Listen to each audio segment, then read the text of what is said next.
मिलेगी, ये बस क्लियर कर दीजिए। हालांकि आपने अपनी तरफ से बहुत सारी चीजें बताई, लेकिन फिर भी बता दीजिए कि गतिरोध कहाँ है, किस तरह का है, थोड़ा संक्षिप्त में उसको बता दीजिए। देखिए, हमारी ओर से दरवाजे सभी के लिए खुले हैं। हमने कहा 2 फोरमों ने एक जाब्ता बना रखा है, उस जाब्ते के लिए जो भी तैयार होगा दरवाजे खोल रखे हैं। अगर कोई तालमेल करना चाहे उसमें भी विचार करेंगे। गुरनाम चुड़ूनी ने कहा कि मैं छोटा बन के आने के लिए तैयार हूं, तो कोई चर्चा हुई है उसको लेकर? देखिए, सबसे बड़ी बात है कि गुरनाम सिंह चडूनी, उनका ये है कि लक्षण लड़ेंगे। इस स्थिति को स्पष्ट कर दें, कोई रोक टोक नहीं होगी।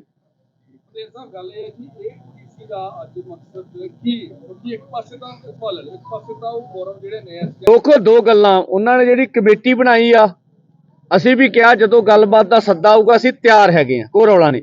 ਜਿਹੜੀਆਂ ਗੱਲਾਂ ਲੋਕਾਂ 'ਚ ਕਨਫਿਊਜ਼ ਕਰ ਰਹੀਆਂ ਨੇ, ਠੀਕ ਹੈ ਨਾ, ਉਹ ਸਾਡੇ ਕੈਡਰ 'ਚ ਵੀ ਜਾ ਰਹੀਆਂ, ਪੰਜਾਬ ਦੇ ਲੋਕਾਂ 'ਚ ਵੀ ਜਾ ਰਹੀਆਂ, ਤਾਂ ਅਸੀਂ ਤਾਂ ਇਹ ਚਾਹੁੰਦੇ ਨਹੀਂ ਸੀ ਮੀਡੀਆ 'ਚ ਰੱਖੀਏ, ਕਿਉਂਕਿ ਅਸੀਂ ਤਾਂ ਕਰ ਚੁੱਕੇ। ਲਗਭਗ ਉਹ ਪਿਛਲੇ 8-10 ਦਿਨਾਂ 'ਚੋਂ ਇੱਕ ਹੀ ਗੱਲ ਬੋਲੀ ਜਾ ਰਹੇ ਨੇ, ਠੀਕ ਆ। ਤਾਂ ਸਾਡਾ ਕੰਮ ਹੈ ਵੀ ਸਥਿਤੀ ਨੂੰ ਸਪਸ਼ਟ ਕਰੀਏ। ਇਸ ਲਈ ਬਿਲਕੁਲ ਇਸ ਗੱਲ ਨੂੰ ਅਸੀਂ ਸਿਰੇ ਤੋਂ ਨਕਾਰਦੇ ਹਾਂ, ਕਿਉਂਕਿ ਉਹਨਾਂ ਨਾਲ ਗੱਲ ਵਾਰ-ਵਾਰ ਕੀਤੀ ਗਈ ਹੈ। ਜੋ ਇਹ ਉਹਨਾਂ ਦੀ ਮਨਸ਼ਾ ਜਿਹੜੀ ਹੈ ਉਹ ਕਿਸ ਤਰ੍ਹਾਂ ਦਾ ਅੰਦੋਲਨ ਲੜਨੇ ਦੀ ਆ, ਇਹ ਤਾਂ ਉਹ ਦੱਸ ਸਕਣਗੇ, ਅਸੀਂ ਉਹਨਾਂ ਤੇ ਟਿੱਪਣੀ ਨਹੀਂ ਕਰਦੇ। ਪਰ ਮੈਂ ਜ਼ਰੂਰ ਕਹਾਂਗਾ ਵੀ ਜਿਹੜਾ ਐਫਰਟ ਇਧਰੋਂ ਕਰਨਾ ਚਾਹੀਦਾ ਸੀ ਦੋਵਾਂ ਮੋਰਚਿਆਂ ਵੱਲੋਂ, ਉਹ ਚਾਹੇ ਗੈਰ ਰਾਜਨੀਤਿਕ ਐਸਕੇਐਮ ਨੇ, ਚਾਹੇ ਉਹ ਕਿਸਾਨ ਮਜ਼ਦੂਰ ਮੋਰਚਾ, ਸਭ ਤੋਂ ਵੱਡਾ ਐਫਰਟ ਮੈਂ ਸਮਝਦਾ ਸ਼ੁਰੂਆਤ 'ਚ ਪੰਧੇਰ ਸਾਹਿਬ ਨੇ ਸ਼ੁਰੂ ਕੀਤਾ ਔਰ ਬਾਰ-ਬਾਰ ਐਫਰਟ ਕਰਦੇ ਰਹੇ ਨੇ ਉਹਨਾਂ ਦੇ ਨਾਲ। ਤੇ ਫਿਰ ਇਹ ਕਹਿ ਦੇਣਾ ਕਿ ਨਹੀਂ ਸਾਡੇ ਤਾਈਂ ਗੱਲ ਆਈ ਹੈ, ਕਿਤੇ ਨਾ ਕਿਤੇ ਅੰਦੋਲਨ ਨੂੰ ਸੱਟ ਮਾਰਨ ਵਾਲੀ ਗੱਲ ਹੈ। ਆਪਾਂ ਉਹਨਾਂ ਨੂੰ ਤੁਹਾਡੇ ਰਾਹੀਂ ਅਪੀਲ ਕਰਦੇ ਹਾਂ ਕਿ ਵੀਰੋ, ਸੱਚ ਨੂੰ ਜ਼ਰੂਰ ਬੋਲਿਆ ਕਰੋ, ਸੱਚ ਨੂੰ ਨਾ ਲੁਕਾਇਆ ਕਰੋ। ਸੱਚ ਇਹ ਹੈ ਕਿ ਤੁਹਾਡੇ ਤਾਈਂ ਬਾਰ-ਬਾਰ ਗੱਲ ਗਈ ਹੈ। ਸੱਚ ਇਹ ਆ ਕਿ ਅੱਜ ਸਾਡੀ ਜਾਬਰ ਸਰਕਾਰ ਨਾਲ ਟੱਕਰ ਹੈ। ਸੱਚ ਇਹ ਆ ਕਿ ਅੱਜ ਕਿਸਾਨੀ ਦੀ ਲੜਾਈ ਹੈ, ਸੱਚ ਤੇ ਹੱਕ ਦੀ ਲੜਾਈ ਹੈ। ਇਹ 'ਚ ਕਿਸੇ ਪਰਸਨਲ ਬੰਦੇ ਦੀ ਲੜਾਈ ਨਹੀਂ, ਪੰਧੇਰ ਸਾਹਿਬ ਦੀ ਨਹੀਂ, ਡੱਲੇਵਾਲ ਸਾਹਿਬ ਦੀ ਨਹੀਂ, ਜਾਂ ਸਾਡੇ ਫੂਲ ਸਾਹਿਬ ਦੀ ਨਹੀਂ, ਜਾਂ ਮੇਰੀ ਨਹੀਂ, ਕਿਸੇ ਵੀ ਸਾਥੀਆਂ ਦੀ, ਲੌਂਗੋਵਾਲ ਸਾਹਿਬ ਦੀ ਨਹੀਂ। ਅੱਜ ਕਿਸਾਨੀ ਦੀ ਲੜਾਈ ਹੈ ਤੇ ਕਿਸਾਨੀ ਦੀ ਲੜਾਈ ਵਾਸਤੇ ਆਪਾਂ ਨੂੰ ਸਾਰਿਆਂ ਨੂੰ ਆਪ ਇਹਦੇ ਵਿੱਚ ਕੁੱਦਣਾ ਚਾਹੀਦਾ, ਇਹਦੇ ਵਿੱਚ ਛਲਾਂਗ ਮਾਰ ਕੇ ਆਉਣਾ ਚਾਹੀਦਾ ਕਿ ਆਪਾਂ ਅੱਗੇ ਦਿੱਲੀ ਵੱਲ ਵਧੀਏ। ਸੋ ਮੈਂ ਹੁਣ ਜ਼ਿਆਦਾ ਸਮਾਂ ਨਾ ਲਵਾਂ, ਕੁਛ ਗੱਲ ਜਿਹੜੀ ਰਹਿ ਗਈ ਹੋਊ।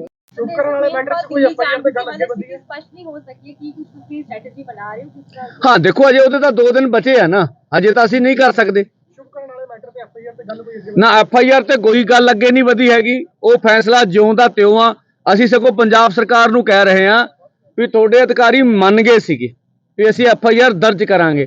ਸੁਪਰੀਮ ਕੋਰਟ ਦੇ ਮਾਨਯੋਗ ਸੁਪਰੀਮ ਕੋਰਟ ਦੇ ਬਹੁਤ ਸਾਰੇ ਹੁਕਮ ਆ ਵੀ FIR ਦਰਜ ਕਰਨ ਤੇ ਕੋਈ ਵੀ ਕੰਡੀਸ਼ਨ ਨਹੀਂ ਹੁੰਦੀ, ਤੁਸੀਂ FIR ਦਰਜ ਕਰੋ ਜਾਂ ਸਪਸ਼ਟ ਕਰੋ ਵੀ ਕੀ ਕੇਂਦਰ ਨਾਲ ਰਲ ਕੇ ਫਿਕਸ ਮੈਚ ਆ ਪੁਲ ਦੀ ਫਰਦ ਵੀ ਸਾਡੇ ਕੋਲ ਆ ਵੀ ਇਹ ਪੰਜਾਬ 'ਚ ਆ। ਉਹ ਵੀ ਅਸੀਂ ਕਿਉਂ ਕਹਿੰਦੇ ਸੀ ਇਹਦੀ ਜਾਂਚ ਕਰਾਂਗੇ, ਅਜੇ ਤੱਕ ਜਾਂਚ ਨਹੀਂ ਆਈ।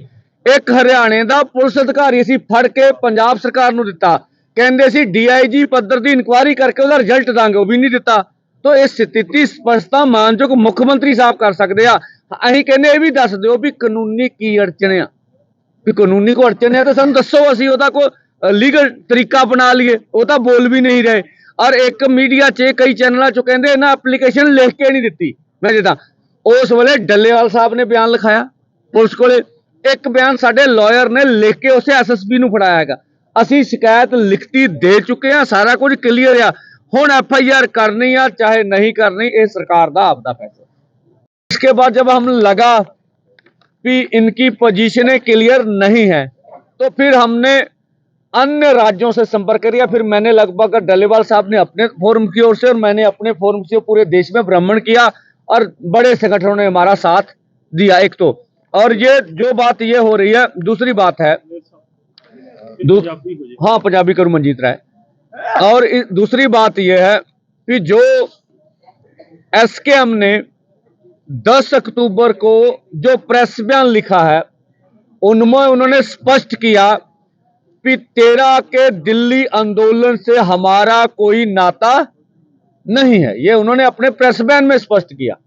हमने तो जो नाता रखा उनके साथ ये आपको क्लियर कर दिया, हमने नाता रखा, वार्ता की, सफल हुई नहीं सफल हुई अलग बात है। तो उन्होंने लिखकर प्रेस बयान दिया, उसके बारे में वही अपनी बात रख सकते हैं क्या है क्या नहीं है।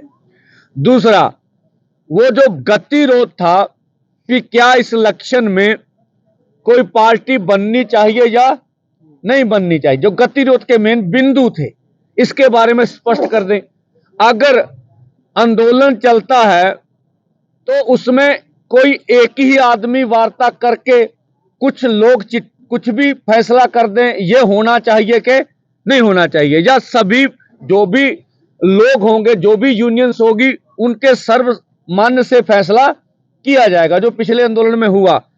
तो ये बातों के ऊपर, और हमने कहा, हमने एक लेटर लिख कर दिया कि हमारे से असूली हकीकी आप एका करिए, जो असूलों के ऊपर निर्धारित हो, जिसमें पारदर्शिता हो सभी को। तो वो कोशिश करने के बाद भी वो गतिरोध दूर नहीं का, और किसी की भी जो स्टेज हो वहां से किसी के बारे में किसी किस्म का फतवा ना दिया जाए, आगे से इसके ऊपर क्या कोड ऑफ कंडक्ट रखे। तो जो पिछले आंदोलन में समस्या आई थी, इस आंदोलन में समस्या ना आए, इसके लिए हम उनसे बात करते रहे। उनका जो एक पोजीशन सी एसकेएम की, जो कुलवंत सिंह जी संधू उनकी पोजीशन रख रहे थे, उनका कहना था आप अनाड़ी हैं, कभी भी देश में उतना बड़ा आंदोलन 50 साल के बाद नहीं होता। उन्होंने बहुत सी देश की आजादी से लेकर अब तक की हमें फॉर एग्जाम्पल दी। और रुलदू सिंह का मानसा जी का बयान मीडिया के पास अभी 33 साल के पहले कोई भी आंदोलन बनता नहीं है। तो एसकेएम की पोजीशन थी कि दिल्ली का आंदोलन इतनी जल्दी बनने वाला नहीं है, इसलिए हमें आंदोलन नहीं करना चाहिए। और दूसरा, हम चाहते थे नवंबर में दिल्ली का आंदोलन हो, हमने ये बात भी रखी। वो बोलते थे दिल्ली का, ये हम देश की राजधानियों में आंदोलन करेंगे। हमने कहा कोई नहीं, इस आंदोलन में आगे का ऐलान कर दीजिए दिसंबर का। अगर ये आंदोलन इतना 13 फरवरी तक लेट आया, इसीलिए आया कि एसकेएम नहीं समझता था कि दिल्ली का आंदोलन करा जाए। इसलिए फिर जब हमें सभी उनके बातचीत करने के बाद सभी संभावनाएं खत्म हो गई, एसकेएम की पोजीशन संघर्ष करने की नहीं है, तो हमने अपने तौर से डल्लेवाल जी के ग्रुप के साथ मिलकर आगे का कार्यक्रम लिख दिया, जो आपके सामने है। और इस बात की भगवान की दया है, कृपा है, आज पूरी दुनिया में ये आंदोलन जा रहा है। पूरी देश दुनिया के लोग पूरे भारत के खेत खलिहानों में हमारी आवाज जा रही है, और हम फिर इस बार किसानों के मुद्दे मोदी सरकार के सामने रखने में कामयाब हुए। मनजीत सिंह जी राय इसको पंजाबी में रिपीट कर देंगे।